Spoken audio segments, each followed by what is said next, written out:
Opa galera, beleza? Aqui quem está falando com vocês é o Gustavo em mais um vídeo no canal Cruzeiro News. Bom, no vídeo de hoje eu quero falar com vocês sobre o caso envolvendo o Ronaldo, onde ele desabafou após mais uma derrota com erro, interferência da arbitragem nessa partida pelo Campeonato Estadual. Quero falar também com vocês sobre o Vitor Roque e um jogador que pode estar surgindo assim, que pode realmente mudar muita coisa dentro do Cruzeiro. É um cara com 17 anos de idade que nós temos que falar sobre ele, tá? Eu pessoalmente nunca tinha visto um jogador ter um início tão brilhante, igual o Vitor Roque com 16, agora com 17 anos de idade. Quero falar também sobre o Kaká, jogador que será que poderia ser uma boa opção voltar para o Cruzeiro, até porque vocês vão lembrar, o time dele que atua foi rebaixado para a segunda divisão e assim, até mesmo alguns times como o Grêmio, São Paulo demonstrou interesse na sua volta, que acabou não saindo da negociação, que eu quero explicar aqui os motivos, e também para terminar, dar uma atualizada a respeito do atacante Edu, onde ele saiu, foi de ambulância para o hospital na partida de ontem, e dar uma atualizada como que tá esse quadro médico do jogador, que eu já adianto aqui para vocês, ele já está bem tranquilo, já está 100% recuperado, possivelmente deve estar à disposição para a próxima partida. Mas só antes de começarmos a política aqui, para deixar seu like, também se inscrever no canal, estamos quase chegando a essa marca de 32 mil inscritos e 400, então conta aí com a ajuda de todos vocês. O salve de hoje, como de costume, vai para duas pessoas que comentou no meu vídeo de ontem de noite, no meu pós-jogo. Primeiro vai para o Cláudio Júnior, muito obrigado Cláudio pelas palavras, valeu demais, está sempre aqui acompanhando meus vídeos. E também para o Fabrício Santos, acho que é isso, foi o primeiro a comentar no meu vídeo, muito obrigado Fabrício, um abraço para você. Foram vários comentários ontem, tá? Se eu não me engano, já estou em quase 100 comentários no vídeo de ontem, então teve vários pedidos de salves que possivelmente nessa semana aqui eu devo ir mandando para alguma galera aí, tá? Que comentou ontem. E também caso você queira aparecer aqui no meu próximo vídeo, que vai sair hoje por volta das 6h15, aproveite para deixar aqui embaixo nos comentários o seu nome e de onde você é. Mas só antes de começarmos, tem um recado muito importante para vocês, que é a respeito da BR4Bet, casa de apostas esportivas, que é patrocinador aqui do canal, onde assim, está com uma promoção imperdível para esse mês agora de março, onde o valor de qualquer depósito que você fazer, você vai conseguir 100% desse valor, valores acima de R$20, por exemplo, você já ganha R$40 de banca para você fazer suas apostas, R$100 você ganha 200 de banca, então assim, tá com excelentes promoções, além também de jogos que vai ocorrer nessa semana, então já vai lá, faz o seu cadastro e já fique pronto ali para algumas partidas no meio de semana, nessa segunda-feira também tem alguns jogos, então corre, faz o seu registro na BR4Bet, a melhor casa de apostas esportivas do Brasil, que está inclusive pagando muito bem em algumas partidas, inclusive desse final de semana. Então vamos assim para as notícias. Bom, quero começar falando sobre o atacante Edu, onde o médico do Cruzeiro, que é no caso o Sérgio Campolina, deu algumas atualizações ao Globoesporte.com falando que o atleta está bem, descartando qualquer tipo de lesão um pouco mais grave. O jogador que deixou o campo ontem aos 9 minutos do segundo tempo, após uma dividida com o goleiro Everson, que assim, você vê que foi uma disputa ali, que o Edu saiu muito mal mesmo, até na hora, você vê que ele levou uma pancada ali muito forte, claramente não tinha condições de seguir em jogo, até por conta do perigo, vai saber o que teria acontecido ali naquele lance. Ele foi direto para a ambulância e para o hospital, mas até o próprio médico do Cruzeiro descartou qualquer risco de algo mais sério. Pelo que parece, ele apenas teve alguns cortes e fez alguns pontos, não indicou qual local seria, possivelmente ali na região do rosto. Então vamos ver se ele vai estar à disposição para o próximo compromisso do Cruzeiro, que vai ser apenas na próxima semana. Enfim, de qualquer forma, já é uma notícia excelente, todo mundo ficou muito preocupado, inclusive eu, com a situação do Edu, porque você vê que ele levou uma pancada ali do goleiro que foi em cheio, e até mesmo pensei que poderia ter acontecido algo mais grave ainda com um jogador, que até o próprio médico do Cruzeiro disse que foi uma lesão leve e que assim, não tem nada mais grave.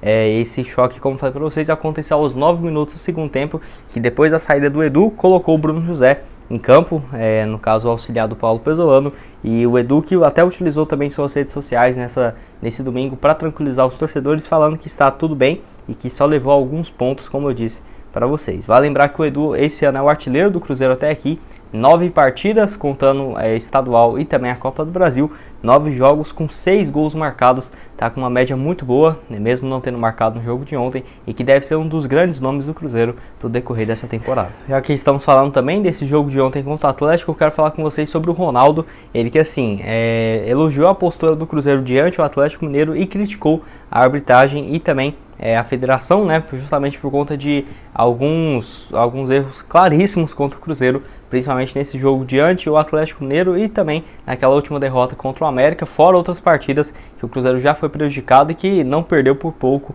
podemos dizer assim. Enfim, uma das partes dessa entrevista que o Ronaldo deu logo depois do jogo, tá? A Globoesporte.com, ele falou o seguinte, abre aspas: estou muito orgulhoso do nosso Cruzeiro, que demonstrou a cada dia mais uma equipe competitiva que sabe se impor mesmo diante de um adversário complicado, mesmo como foi no caso do Atlético no jogo de hoje, fecha aspas. E nessa outra parte onde ele fala a respeito da arbitragem, que ele não quis dar muitos detalhes a respeito disso, mas ele falou só o seguinte, abre aspas: infelizmente a arbitragem interferiu mais uma vez diretamente no resultado. Seguimos contra tudo e contra todos, queremos um campeonato melhor e mais justo, fecha aspas. Além do Ronaldo, outras pessoas influentes aqui dentro do Cruzeiro falaram a respeito disso, principalmente daquele pênalti que claramente não foi, né, em cima do Hulk, onde foi o Paulo Pesolano, que também criticou a Federação Mineira, criticou a arbitragem, que sempre em jogos, principalmente nos clássicos, o Cruzeiro tem sido muito prejudicado. É engraçado até você observar que nunca tem, por exemplo, o Cruzeiro foi prejudicado nesse, mas no jogo passado foi beneficiado ou algo nesse sentido. Claramente não teve um pênalti que nós falamos, nossa, isso aqui claramente não foi nada, ou algo nesse sentido.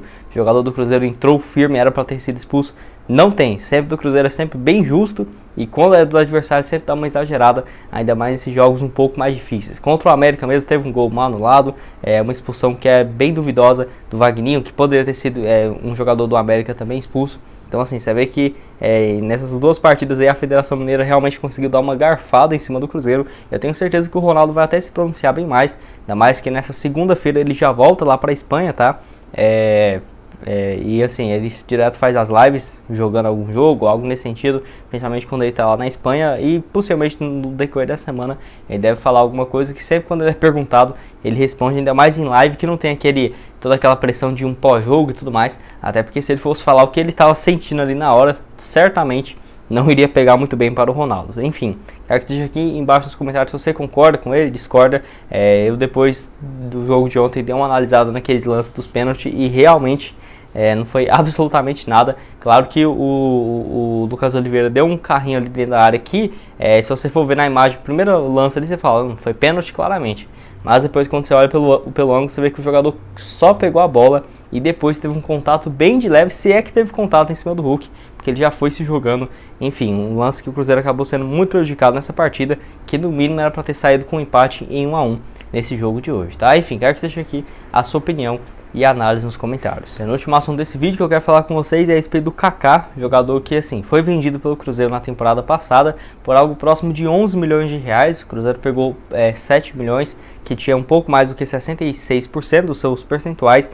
Jogador de 22 anos que atualmente está lá no Tokushima Vortex do Japão, equipe que foi rebaixado para a segunda divisão do futebol japonês. Mesmo assim, na temporada passada, o Kaká jogou e foi o titular do decorrer da temporada com 29 jogos, 2 gols marcados, e nesse início de ano, por conta do time ter sido rebaixado, até mesmo vários times do futebol brasileiro demonstraram interesse nele, como por exemplo o Grêmio tinha claramente o interesse de contratá-lo, acabou não saindo dessa negociação, e também o São Paulo que depois que contratou o Rogério Ceni demonstrou interesse nele, porque o Rogério já trabalhou com o Kaká no Cruzeiro e deu muitas chances para ele, principalmente na temporada de 2019. Então, ele foi especulado nesses dois times, mas em ambas as ocasiões a equipe japonesa pedia pelo menos um valor próximo do que foi vendido, no caso do Cruzeiro naquela ocasião. Então ali uns 9, 10 milhões de reais, que ambas as equipes não tinham condições de arcar com esse valor. Até teve a possibilidade de ser emprestado e por uma temporada, possivelmente o prazo que o time passaria na segunda divisão, e para o próximo ano ele voltava, mas acabou que não teve um acordo nesse sentido, e que para o Cruzeiro hoje eu vejo que o Kaká poderia ser uma boa opção, tá?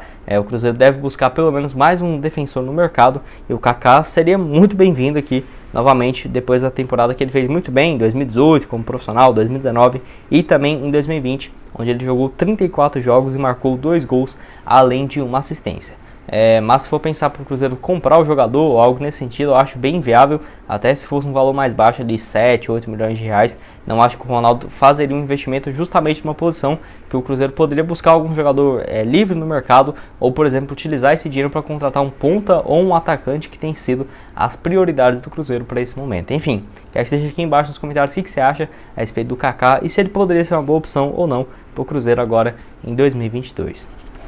E o último assunto desse vídeo que eu quero falar com vocês é a respeito do Vitor Roque e essa fase excelente que o atacante tem vivido nesse início de temporada de 2022. Eu confesso para vocês que em futebol brasileiro mesmo eu nunca tinha visto um jogador com 16, agora com 17 anos de idade, ter um início de temporada tão absurdo igual o Vitor Roque tem tido nesse ano de 2022. Ainda mais sendo um ponta, né, no caso, geralmente tem alguns bons centroavantes que tem uma média absurda de gol, igual o Matheus Nascimento, que pertence ao Botafogo, com apenas 18 anos de idade, 8 jogos nesse ano e 5 gols marcados. Tá uma fase muito boa, ele joga de centroavante. Mas o Vitor Roque de ponta, até aqui tem 5 jogos, 4 gols marcados e uma assistência em 2022. Uma média excelente de gols e absurda. Eu mesmo nunca tinha visto um jogador surgir bem desse jeito na história do Cruzeiro. Eu acho que só perde para o Ronaldo mesmo, que com 17, 18 anos de idade já estava sendo artilheiro do Campeonato Mineiro. Isso lá nas temporadas antes dele ser negociado com o PSV da Holanda. Mas enfim, ele que foi uma aposta do Luxemburgo ano passado, também um mérito gigantesco para o treinador. O Luxemburgo, que nem é de ficar olhando muito para a base, pegou o Vitor Roque quando ele estava no Sub-17. Ele tinha 21 jogos e 21 gols marcados em 2021 pelo Cruzeiro, no Sub-17. Foi para o Sub-20, fez um jogo no Sub-20 e o Luxemburgo já gostou dele, puxou para o time principal, onde ele fez 5 jogos, no caso pelo profissional, naquela reta final da Série B, quando ele tinha 16 anos. Nesse ano também fez 2 gols contra o Sergipe na Copa do Brasil. Ele foi o 5º jogador mais jovem na história da Copa do Brasil a marcar um gol e também o mais jovem a marcar 2 gols numa partida. Isso, o único que tinha feito tinha 18 para 19 anos de idade. O Vitor Roque conseguiu esse feito com 16 para 17 anos. Nesse gol também que ele fez no Clássico, você vê uma personalidade absurda do jogador, que não é alto, né? Se não me engano, ele tem 1,72 m de altura. E fez um gol de cabeça no Clássico, que se o Cruzeiro tivesse ganhado, realmente teria até dado uma visibilidade maior ainda para ele, mas já é um cara que está vivendo uma fase excelente. Inclusive o Ronaldo falou dele, né, nesse pós-jogo, onde ele falou sobre a arbitragem, sobre a expectativa do Cruzeiro. Ele falou também sobre o Vitor Roque, onde ele disse o seguinte, abre aspas, quero aproveitar e parabenizar nosso cria Vitor Roque, de apenas 17 anos, que abriu o placar no jogo de hoje e que está voando, fecha aspas. E pelo menos o Cruzeiro tem uma segurança muito grande em relação ao jogador. Tem contrato, se não me engano, até dezembro de 2025 e também uma multa rescisória de 1 bilhão e 300 milhões de reais para o cenário internacional. E o Cruzeiro tem 65% dele, os outros 35% pertencem ao América Mineiro, que foi o time que revelou o jogador. Até uma divisão bem justa, né? Então vamos esperar aí para ver como que vai ser em relação ao Vitor Roque, se um jogador que, se continuar desse jeito, terminar ali, quem sabe, a Série B jogando como titular, o Cruzeiro conseguindo acesso a um jogador que estamos falando aí de muitos milhões de euros mesmo, tá? Uma venda aí que não tem na história do Cruzeiro há muitos anos, ainda mais sendo um jogador de base tão jovem, tão promissor, como é no caso do Vitor Roque. Enfim, quero que você deixe aqui a sua opinião nos comentários. O que você acha a respeito do atleta? Se você concorda comigo aí que ele tá voando e que foi uma boa também, né, do Martim e do Paulo Pezzolano ter utilizado ele como titular no jogo de ontem contra o Atlético, porque eu nem estava muito confiante que ele seria o titular nessa partida e foi muito bem. Bom, esse foi o vídeo, espero que tenham gostado. Não esqueça de deixar seu like, também se inscrever no canal para continuar recebendo mais conteúdos como esse. E aqui na tela final agora eu vou deixar 2 sugestões de vídeo para vocês. O vídeo de ontem de noite, onde eu vou falar a respeito do pós-jogo da Raposa e tudo mais. Vai lá dar uma olhada aqui que eu falo a respeito dessa análise, onde eu foco num ponto muito importante. Recomendo que você assista esse vídeo. E também no vídeo de ontem de noite, onde eu falo sobre alguns empréstimos que o Cruzeiro pegou com bancos e já chegaram mais de 79 milhões de reais no Cruzeiro. Enfim, vai lá dar uma olhada nessa história. Tenho certeza que você vai gostar e ver os valores, né, absurdos que o Cruzeiro pegou nesses últimos anos. Vou deixar aqui também nosso canal de cortes aparecendo na tela agora. Clica lá, se inscreve, tenho certeza que você vai gostar. Muito obrigado a todos por terem assistido até aqui. E até mais, valeu!